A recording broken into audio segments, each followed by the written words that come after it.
Yo, what's up, gamers? So I only came into the break room because the Xbox fridge started humming louder than usual, which is how you know something big just got added.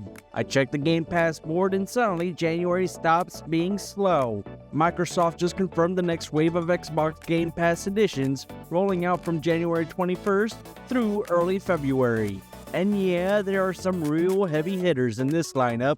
Everything here is hitting Game Pass Ultimate and PC Game Pass, with most also landing on Game Pass Premium. I'll flag the exceptions so nobody accidentally installs something they don't have access to and starts blaming the floor.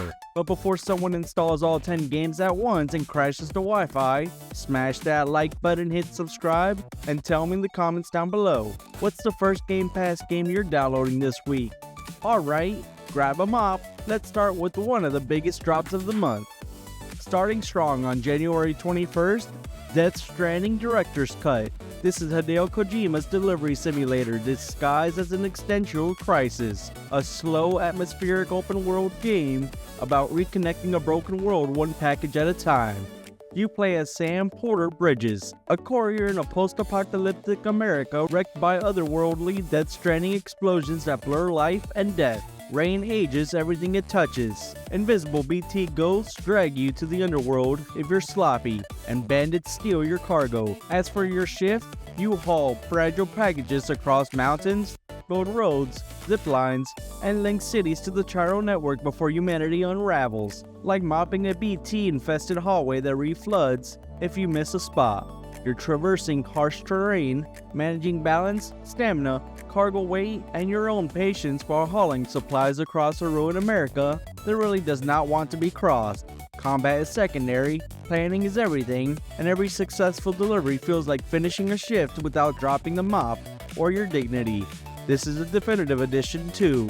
Expanded content, quality of life upgrades, smoother pacing, and fewer reasons to yell at a mountain. If you like games that reward patience, focus, and quiet moments where the soundtrack does half the emotional damage, Death Stranding hits different. Also landing on January 21st, ROADCRAFT.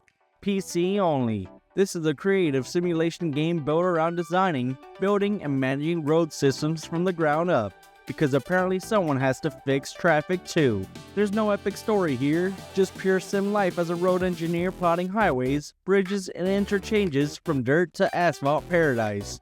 Vehicles test your builds in real time, one bad curve and it's gridlock apocalypse. Think blueprinting the perfect office parking lot so no one rage quits over a pothole. You're planning layouts, optimizing flow, placing infrastructure, and solving logistical problems before they turn into full-on gridlock.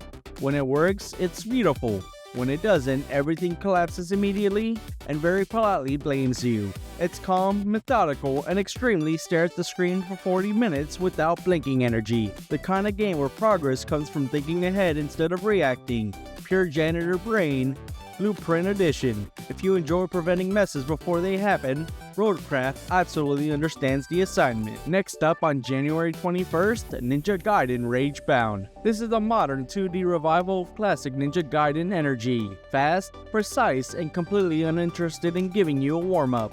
Ryu Hayabusa, or Ken, unleashes ninja fury against demonic hordes invading feudal Japan. Slash through trap-filled dojos, boss layers, and hellscapes, every pixel-perfect dodge or parry is a mop swing that clears the demon grind or your pace. Combat is razor-sharp, enemy placement is deliberate, and mistakes are punished immediately, usually mid-jump.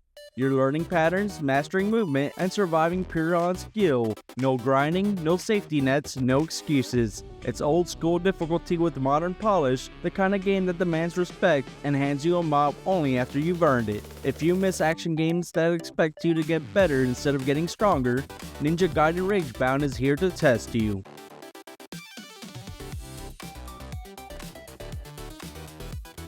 Dropping on January 27th, the TALOS Principle 2. This is a philosophical puzzle game that blends brain-burning logic challenges with existential questions that sneak up on you mid-solution. You play as a robot drone in a utopian robot society, solving ancient puzzles to uncover humanity's fate.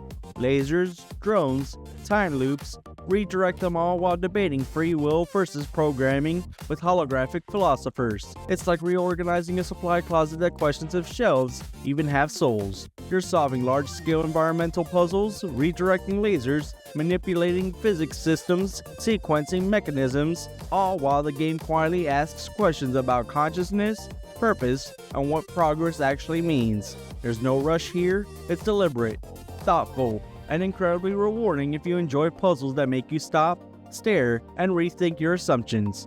This is clean the same hallway twice because something still feels off energy, where the answer isn't wrong, but it's not right either. If you like games that respect your intelligence and aren't afraid to get philosophical about it, the TALOS Principle 2 absolutely earns your time.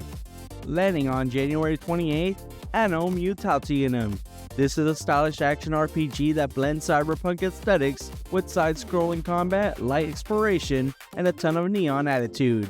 You play as a private eye and Luau in a neon-drenched New Taipei city, hacking conspiracies, brawling gangs, and chasing a missing dad amid AI cults and mutants. Side-scroll through alleys, upgrade mechs, quick mop of urban filth before it cyber spills everywhere. You're navigating a futuristic city full of shady corners and flashy signs, talking to NPCs, upgrading gear, and cutting through enemies with fast, responsive combat that keeps things moving. It's compact, punchy, and packed with personality. The kind of game that knows exactly what it means to be and doesn't overstay its shift. Perfect if you want slick action and cool vibes without committing to a 100-hour RPG marathon. Shorter cleanup, same satisfaction. Also landing on January 28th, drop DUCHY. This is a strategy game where you build and defend a kingdom using falling block mechanics. Yes, it's city building fused directly with puzzle logic. Fallen blocks are your building materials in a roguelike kingdom sim. Stack towers, farms, and barracks as they Tetris drop. Waves of monsters crash your gates. Smart placement fortifies. Sloppy stacks crumble, like stacking mop buckets during an earthquake, efficient or buried. You're placing these structures as they drop, managing resources in real time, and trying to think several moves ahead before the board fills up and everything starts going sideways. Every placement matters, every mistake stacks, and recovery is always harder than prevention. It's clever, tense, and way more addictive than it has any right to be. The kind of game where you restart immediately because this time, you'll do it right. This is organizing shelves while the clock is watching you energy. Efficient, stressful, and weirdly satisfying when it finally clicks. Arriving on January 29th, MYSIMS Cozy Bundle. PC only. This is relaxed, wholesome life sim energy turned all the way up. No stress meters, no fail states, no one yelling about efficiency. In this bundle you have MYSIMS plus Kingdom. You help cute, blocky critters rebuild their town or kingdom by crafting furniture, quests, and homes. No rush, just cozy vibes turning empty lots into buddy havens. Like after hours polishing without the boss breathing down your neck. You're decorating towns, helping quirky characters, customizing buildings, and slowly turning empty spaces into places that actually feel lived in. There's no pressure to optimize, no timers chasing you, just calm, colorful problem solving and vibes first progression.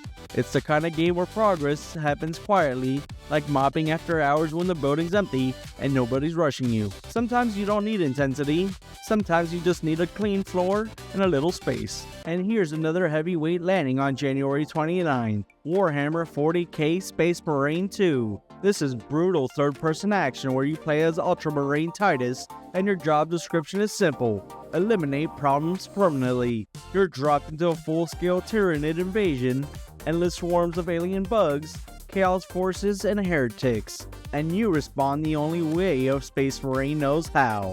Chainsaws rev, bolters unload, orbital strikes get caught in. There's no cleanup crew after this, just purified rubble. Think hosing down a biohazard spill with the power washer from orbit. You're charging across massive battlefields, tearing through waves of enemies that never stop coming and absolutely do not care about workplace safety standards. Combat is relentless, enemies are everywhere, and subtlety is nowhere on the checklist. You're not managing messes here, you're erasing them from existence with extreme prejudice and a lot of explosions. If you want loud, cathartic action after a long shift, Space Marine 2 delivers the kind of cleanup that leaves nothing behind but silence and debris. Rolling into February on February 2nd, INDIKA. This is a narrative-driven adventure that leans hard into themes of faith, doubt, guilt, and inner conflict, all told through surreal imagery and sharp, uncomfortable humor. You play as the nun INDIKA on a devil-haunted pilgrimage through 19th century Russia, solving quirky puzzles with your sarcastic demon buddy. Miracles glitch reality, choices twist sin into salvation, like scrubbing holy floors that bleed or argue back.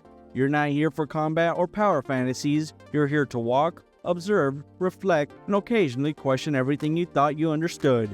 It's strange, it's introspective, and it's deeply personal in a way that sneaks up on you. Not action heavy, not comfortable, but absolutely memorable. This is the kind of game that doesn't leave a mess on the floor, it leaves one in your head, and you're still thinking about it after the shift ends.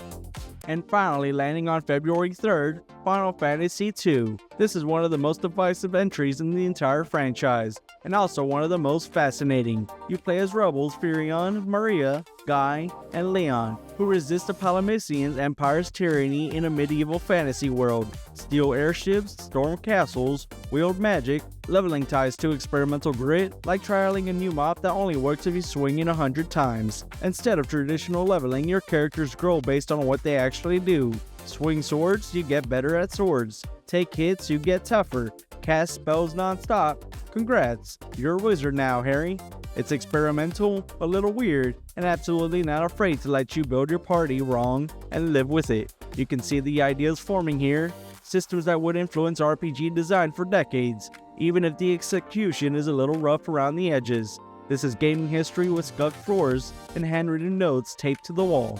If you like seeing where modern JRPG mechanics came from, successes, missteps, and all, Final Fantasy II is worth a visit. So yeah, Xbox Game Pass didn't make a big speech about it, but January into early February is quietly stacked. Delivery epics, hardcore action, brain-melting puzzles, cozy cleanup, and some extremely loud, extremely permanent space solutions. This is one of those stretches where your backlog stops making eye contact with you. Well, that's all I have. I gotta bounce. Someone just tried to download all of the Xbox Game Pass games on our Wi-Fi, and the router started making a noise that it shouldn't be making. But before I go, do me a favor, smash that like button, hit subscribe, and tell me in the comments, which Game Pass edition are you jumping into first? This is Scruffy the Janitor signing off. Peace out.